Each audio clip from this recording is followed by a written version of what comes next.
Tudo bem? Eu sou o Pepo e vamos dar início a mais uma aula do nosso curso Lockpick Skills. Dessa vez aula 3, como eu já disse na segunda e na primeira aula, essa aqui vai ser a aula de anatomia de cadeados e fechaduras. Beleza? É uma aula assim que vai ser bem interessante, a gente vai conseguir entender como que o sistema, digamos assim, de um mecanismo de uma fechadura funciona para a gente depois atacar, tá? Primeiro de tudo, eu quero dizer que existem milhares de milhões de tipos diferentes de cadeados, como vocês podem ver aqui nessa simples imagem aqui que eu coletei do Google, que eu pesquisei lá, eu coloquei locks, que seria fechaduras em inglês, e me retornou tudo isso aqui, cara, de tipo de fechadura diferente. E é isso que a gente vai que vocês devem comentar comigo, com o Bruno, com o Lucas, quando a gente quando chegar na sexta aula, vocês devem dizer se vocês querem mais, porque olha só a quantidade de coisa que tem aí que a gente pode explorar, né? E mas por enquanto a gente vai trabalhar aqui no nosso curso, por enquanto, esse aqui e esse aqui, também conhecido como os cadeados comuns ou pin tumbler locks. Como assim pin tumbler locks? Uma tradução não literal seria fechadura de pinos. Simplesmente isso. Porque não tem exatamente uma tradução correta ao pé da letra. Então eu dei uma ajeitada e cheguei no resultado fechadura de pinos. Aqui, como nós podemos ver, temos um raio-x, né? Como eu coloquei aqui, X-ray, nesse gifzinho aqui na lateral, mostrando uma chave sendo introduzida numa fechadura. Eu já quero dizer que o mecanismo que está nas fechaduras e nos cadeados comuns, né, nos de pinos, são sempre iguais. A única coisa que vai diferenciar é que no cadeado você vai ter como segurar o objeto na mão e na fechadura vai ficar na porta, né?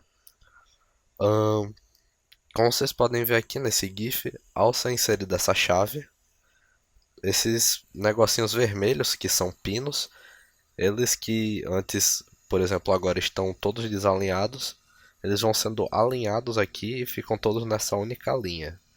E esses azuis aqui eles servem meio que para segurar os vermelhos. Então é assim que funciona quando você coloca uma chave numa fechadura. O que você está fazendo é que após você colocar a chave, você vai ouvir uns estalozinhos, como você já deve ter percebido.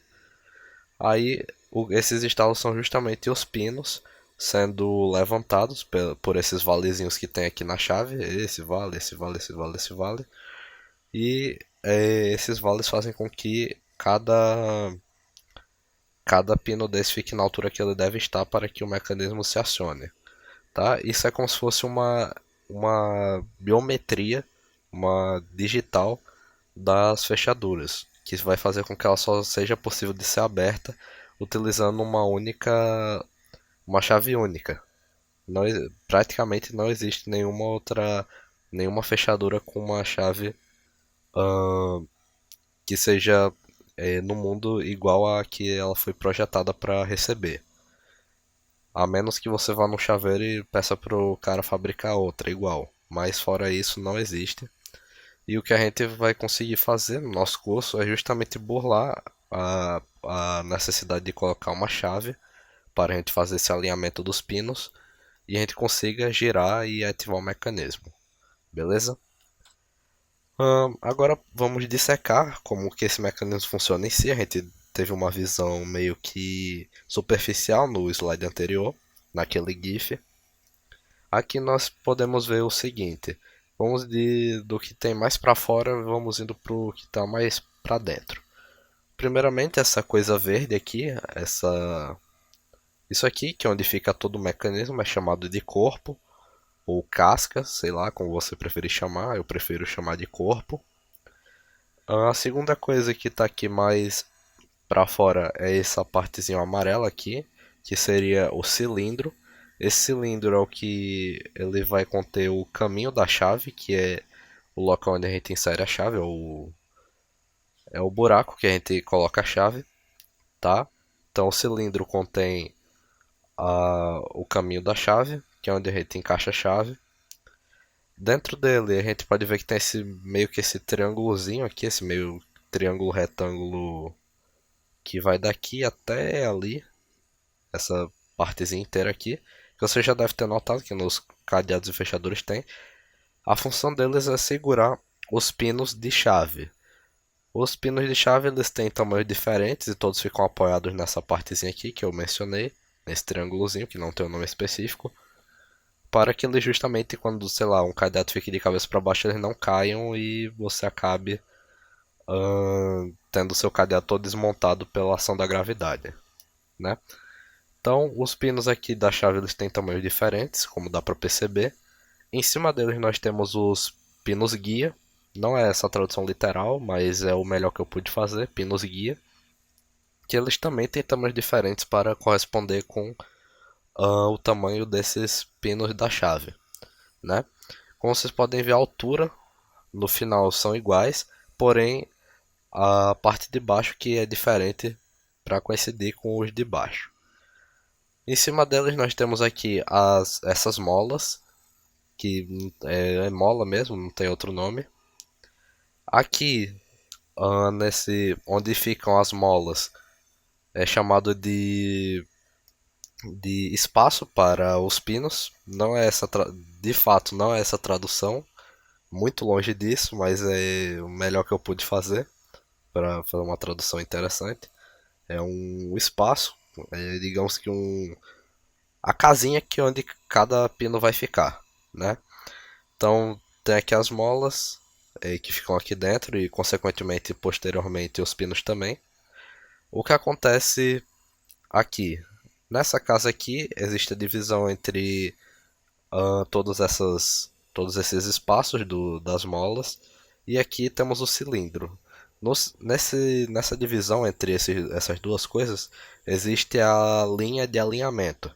Sim, é bem redundante esse nome, mas é basicamente isso, é a linha de alinhamento. O que acontece? Quando a gente coloca a chave, como nós podemos ver aqui no slide anterior, a linha de alinhamento está bem aqui, nessa linha aqui que eu estou apontando agora. Não dá para ver lá direito, mas é essa daqui. Que quando você coloca a chave e os pinos vermelhos eles ficam na altura que eles devem, consequentemente os azuis também vão ficar na altura que eles devem, e vai coincidir o final dos pinos vermelhos e início dos azuis com a linha de alinhamento, bem aqui. Então, quando a gente insere uma chave, o objetivo, caso seja a chave correta, vai fazer com que eles fiquem na linha de alinhamento, a divisão entre o azul e o vermelho, e a gente assim consiga girar e ativar o mecanismo. Aqui nós temos meio que um diagramazinho mostrando o que acontece quando a gente coloca uma chave certa e uma chave errada. Aqui, primeiramente, nós temos um mecanismo sem nenhuma movimentação. Aqui do lado nós temos uma chave errada que foi inserida. Como vocês podem ver, após essa chave ser inserida, alguns pinos azuis, como por exemplo esse primeiro aqui, basicamente só ele, talvez esse terceiro aqui, ficaram na altura que eles devem, na altura da linha de alinhamento, essa daqui. Dá pra ver um pouquinho porque ela tá numa cor mais escurinha aqui, mas os outros não estão. Então, se você coloca uma chave errada numa fechadura, o que acontece é que você não consegue girar. E é o que acontece aqui. Se você tentar girar o cilindro, o que vai acontecer é que o cilindro não vai conseguir girar por conta que esse azul, esse vermelho e esse azul de novo, eles estão atrapalhando a linha de alinhamento a fazer com que os pinos consigam ficar alinhados da maneira que eles devem e consigam passar. Beleza? Aqui na terceira imagem nós temos a chave correta sendo inserida. Como nós podemos ver, após ela ser inserida, todos os pinos ficam vermelhos, que tinham tamanhos diferentes, estão na linha de alinhamento. Como vocês podem ver, essa linhazinha meio pretinha que dá pra ver assim de leve. E, consequentemente, quando a gente está com eles todos alinhados, a gente gira. Os pinos aqui que estão, os pinos guia, eles ficam segurados pelo cilindro, que a gente vai girar e eles vão ficar aqui presos aqui em cima, não vão conseguir descer. E os pinos da chave eles vão ficar em cima da chave, vão ficar meio que apoiados nela até a gente girar de volta para essa posição inicial e tirar a chave que eles vão cair nesse triângulozinho daqui, né? Dito isso, a gente explicou aqui todo o mecanismo, a gente já dissecou todo o mistério. Agora a gente vai falar um pouquinho sobre os tipos de pinos e cilindros. Como assim tipos de pinos e cilindros? Hoje em dia, como esse mecanismo aqui é muito simples de burlar, foram criados vários tipos de pinos e cilindros, tanto pinos guia quanto pinos da chave, para justamente dificultar a ação do lockpicker e também atrapalhar se a pessoa for tentar conseguir de alguma maneira colocar uma chave errada na fechadura e fazer com que ela gire, tá? Então existem uns 6 ou 7 tipos diferentes, porém eu só listei aqui os três pinos que são basicamente só os que são utilizados, porque os outros seguem os mesmos princípios desses. Que seriam os três pinos? Seriam o comum, que é o que a gente vai encontrar. Esse daqui que ele simplesmente não tem nada especial, é simplesmente um negocinho de metal e pronto. Que é o que a gente está vendo nessa imagem aqui. Temos o serrilhado. Lembrando que o nome está em inglês, mas eu resolvi traduzir aqui.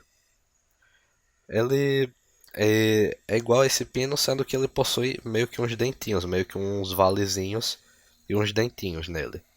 E nós temos o pino em formato de carretel, esse aqui, que realmente tem um formato bem semelhante, é um carretel de linha, que ele tem esse formato aqui, que ele vem aqui, vai para o lado, desce, vai de volta, volta ao lado que ele estava e continua. Basicamente, esses aqui são os três pinos principais.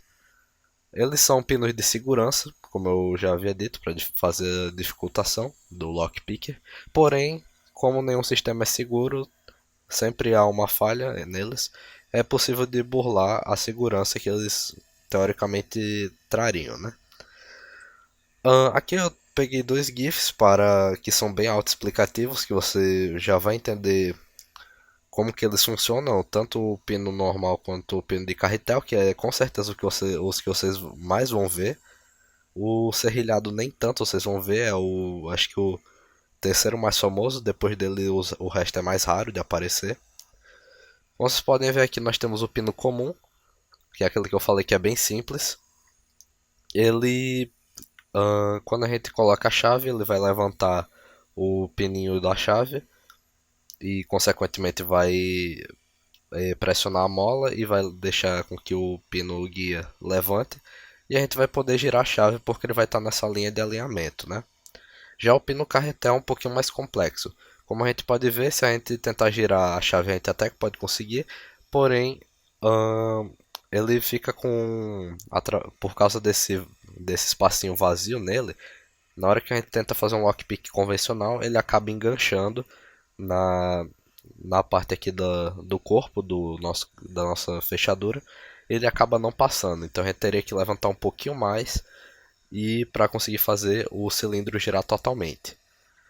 Como eu tinha dito aqui nesse slide anterior, não são apenas os pinos guias que são dessa maneira, também tem os pinos de chave e os cilindros, porém são extremamente raros de aparecerem. E a única coisa que iria mudar seria que aqui no pino, por exemplo, aqui num pino de chave desse, se fosse um estilo carretel, como esse daqui, ele iria seguir o mesmo princípio, ele ia ficar preso da mesma maneira e basicamente isso. Os cilindros também, os cilindros existem uma menor variedade, mas também existe o serrilhado, existe o, o de carretel, e eles também seguem essa ideia aqui de prender na hora que a pessoa estiver tentando rotacionar, caso a pessoa não esteja utilizando a chave correta, né? Então chegamos infelizmente no final de mais uma aula. Essa aqui foi uma aula que eu achei bem interessante de fazer, porque a gente conseguiu entender toda a mecânica por trás de um cadeado. É um sistema simples, porém bem, digamos que pensado, bem pensado, que o cara que criou pensou na hora de desenvolver, e que para pessoas normais que não entendem assim, não sabem o que é lockpick, é algo que É como se fosse uma magia negra, né? É um negócio assim, caramba, como é que eu coloco uma chave com os dentinhos tal, ele abre como, e quando eu coloco os dentinhos tal, ele não vai.